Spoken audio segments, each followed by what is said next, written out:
Set a good example. We back at it, living it, not just talking it, making sure we sage. Um, got a lot of topics I wanna get into today. One, the first, the first is one of one of the bigger bros, a situation that he had that we spoke about that he felt like I should touch on, and the question arose of do do you trust your co-parent? And really, this question is for the women. Do you trust the fathers of your kids to, you know, be responsible men and make conscious decisions when it comes to your children when situations arrive, and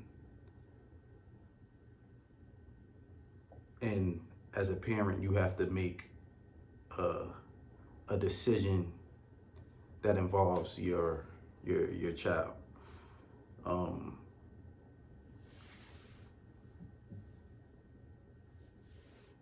Situations involving your kids have to be dealt with very delicately. Um, Children are children. They will make mistakes. They will. They're they're gonna they're gonna continuously grow and be learning and experimenting. And sometimes, well, in the past, I guess the traditional men were not the best at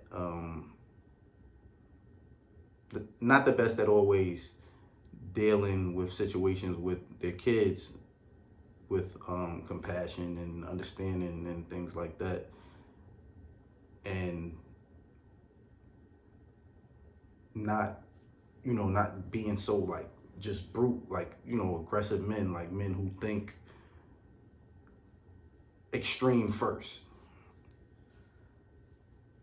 So traditionally, that's what I guess in the past, back in the days, that's what the household, that's what it was like in the households that did have fathers in them. The few households that have fathers present. But in this day and era, things aren't like that. Men are a lot more um, educated on emotions, and a lot more compassionate. I believe so, and even just a lot more caring for for their kids, and I don't think the women today recognize that. Like I think I deal with that issue sometimes. I think my you know I wouldn't say that my kid's mother doesn't trust me, but I would say that she likes to be involved. I guess she likes to be present for everything. Like she smothers. I guess I would consider it smothering, but she's overprotective of her kid, and I think that she needs to understand that and respect that I am too. And most good dads are. Most good dads, they're gonna make the best decision for the child, for their child. Bottom line, like we're men at the end of the day. We can be ignorant. We could be aggressive. but I think for a lot of the good dads, the respectable dads, we know how to play both. We know how to play both sides of the field. Like we know how to be that when the time calls, when we feel like someone's threatening our kid, or our kid is in danger. Yeah, I think we could turn that on. But I think a lot of us, know what I mean, we're reasonable. We're understanding. We don't live in the same era of like so much judgment, and I think a lot of us are opening up to just being more compassionate. So, I just think that overall women are extremely protective of their babies, and they need to understand that the good dads are too. The good dads are just as active, just as engaged, as a lot of you mothers. And give us a break. Trust that I need you guys to trust that we're gonna do the right things. We're never gonna put our kids in danger. We're gonna make conscious decisions all in all cases when it comes to our children, like the the decent ones, like we know, like we like I can't speak for everybody, but like I said, the decent ones, the good fathers, I'm like, they're gonna put their pride to the side, for the sake of their kid. They're gonna make decisions that they probably normally wouldn't make, um in in a world by themselves, when they have their children. Like, a lot of guys are stupid, immature. I'll raise my hand in some of that. But for the most part, when it comes to like, I see it all the time. Like when the silliest nigga sharpens up when he got his kids with him. You know what I'm saying? Like even the fucking, you know what I mean? Even the dummies tighten up. Like when they daughters around, or when they sons is watching. So, ladies, man, trust us. We got it. We got it. We just as invested as y'all. Give us a break.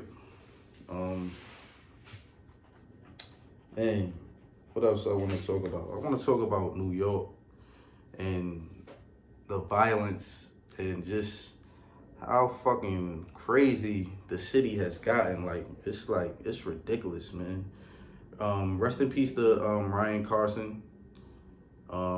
He was he was like a he was like a social worker, for like drug addicts. He did a lot of social work in the community in New York City, and he was stabbed, I want to say over the weekend, at a bus stop in Brooklyn, not too far from where I live. And yeah, I want to send my condolences to his family, to his coworkers and friends, his loved ones, anybody who knew him. The details of exactly what happened, visually, it's a video out. So it looks senseless. It looks like it could have been typically for no reason, but we don't know the specifics. But yeah, he was stabbed by an 18-year-old kid. The 18-year-old kid is arrested now. He's in custody, and just it's sad. You know what I mean? Just another senseless incident where somebody loses their life over nothing, absolutely nothing. But Yo, if you live in New York, man, if you live in the city, like these are treacherous times. Like even I remember like when Manhattan used to be like one of the safest places like you could be in New York.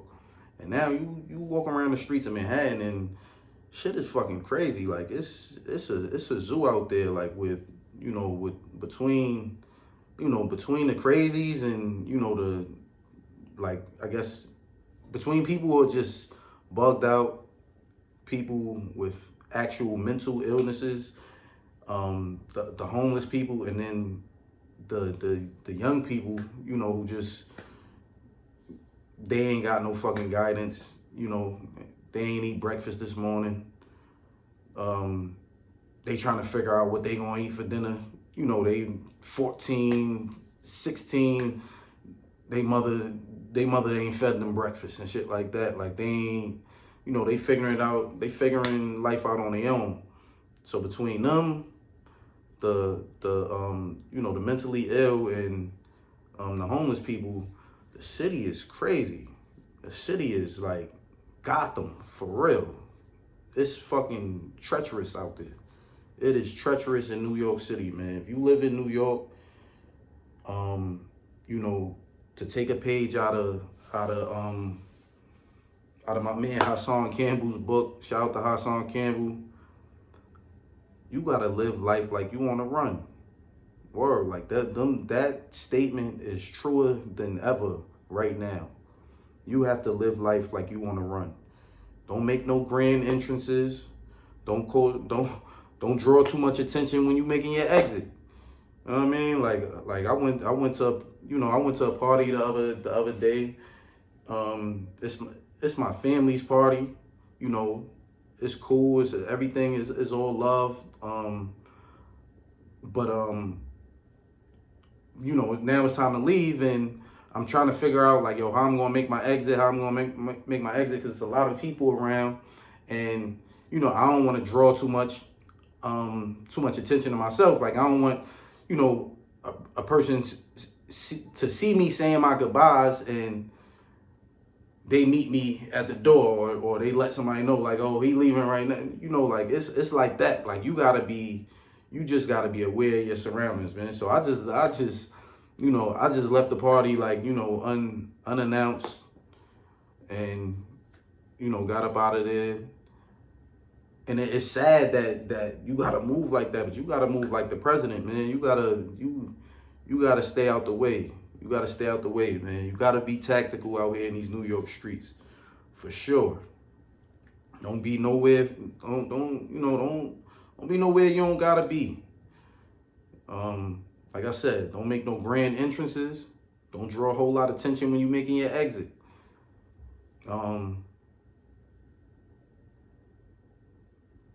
Be aware. See it before it's coming.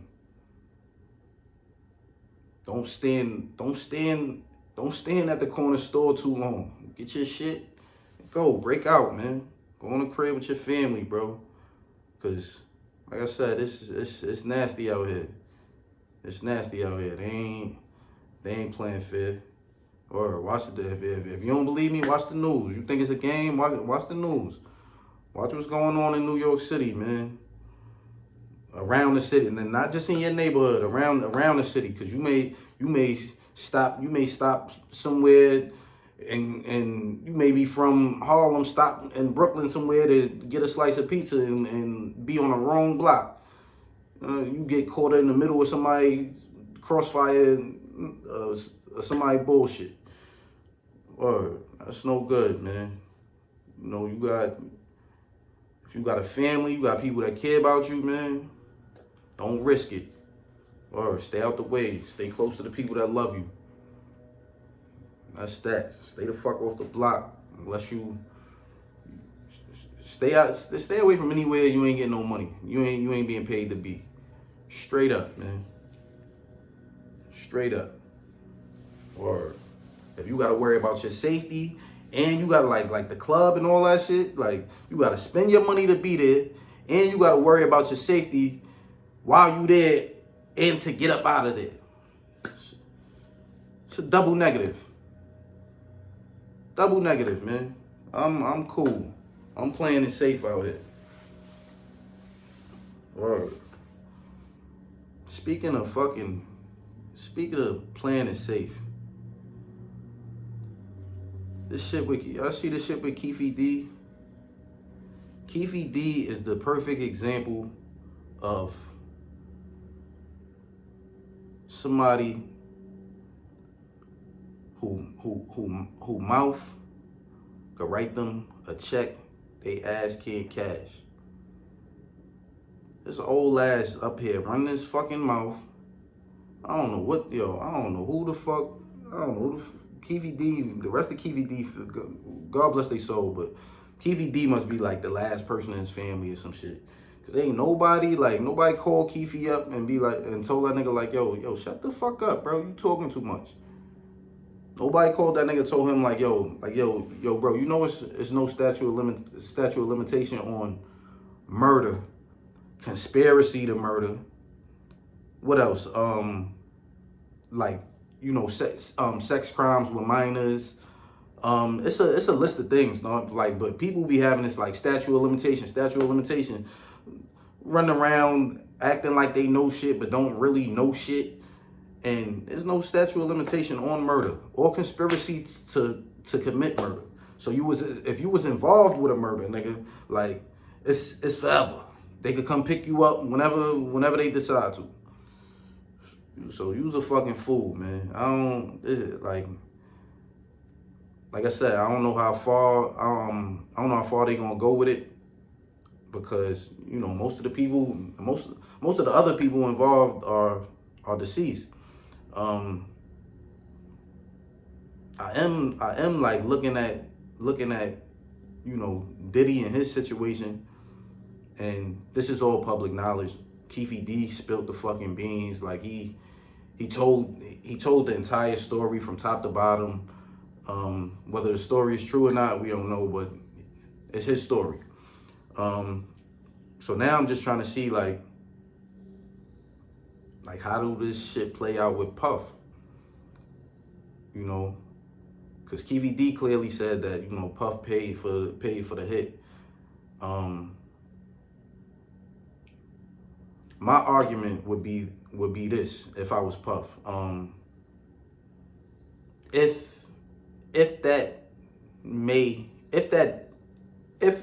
I was to be pulled into this, and if something like that, God forbid, like, shouts to Puff, I wish him the best. But if I was to be pulled into this, there really would be like outside of them just, I guess, partying together and like seeing each other, there's no connection on the crime with Puff and Keefe D. As far as Keefe D is concerned, there's a third party involved. Like, supposedly Puff paid a nigga. Supposedly Puff paid Von Zip, and Von Zip was supposed to pay Keefe D. Keefe D never got the money, and Von Zip is deceased as well. Rest in peace to Von Zip. So like I said, that would be the connection. If I'm Puff, that would be the connection. That would be my only connection to Keefe D, and that person is dead. So like I said, if that's true, that's just me putting myself in Puff's shoes and looking at it from his perspective. Like if it went that far, but I know he gotta be fucking shaking in his fucking boots right now. Cause even if it ain't true, the fact that Keefe D told that story, involved you in it, and now he's in jail being indicted on murder charges, while I'm at the top of my game. I'm on my probably second or third decade at the top of my game, and I got this motherfucking old ass nigga spilling the fucking beans this late in the game. Like, this shit don't even make sense, man. But I hear KVD when he speak, like on his interviews and shit like that, and it's clear that he got like some animosity towards Puff, like, or he feel like Puff owe him something, or that he feel like he was closer to Puff than I guess Puff is than Puff is saying he was. You know what I mean? For some reason, like he feel like Puff was supposed to do something for him that he didn't do. So it seems like, I don't know. And I would use that to my advantage too. If I'm Puff, I'm using that to my advantage. Like this nigga's obsessed with me. Every interview he talking about me, like, But yeah, KVD, man, like I don't know how this gonna go. I don't know if I hear people saying like, oh, he got cancer, he on his deathbed, and he's sick, like. But if you want to make a declaration, of your last events, your last confessions and all that, leave other people the fuck out of it, bro. Like anybody who you can harm in that case, leave them out of it, bro. If that's how you decide to go out, that's how you decide to go out. But everybody else ain't everybody else ain't gotta, like, we all ain't. Everybody else ain't trying to get nothing off their chest, before they take their last breath. Puff living his life and shit. You gonna involve that man in some nonsense. But let's see how this shit play out, man. Don't be like Keefe D. Look at his situation as a lesson. Keefe D might be 60 years old. He going to jail for some shit that happened, what? Let me see, 30 years ago? Or about 30 years ago? All because he running his fucking mouth. Shut your old ass up. That's it. Shut your old ass up. Be thankful that you lived this long, and that you can, still breathe air and grow old, because there's so many people around you that didn't get that opportunity, that didn't get the chance to do that.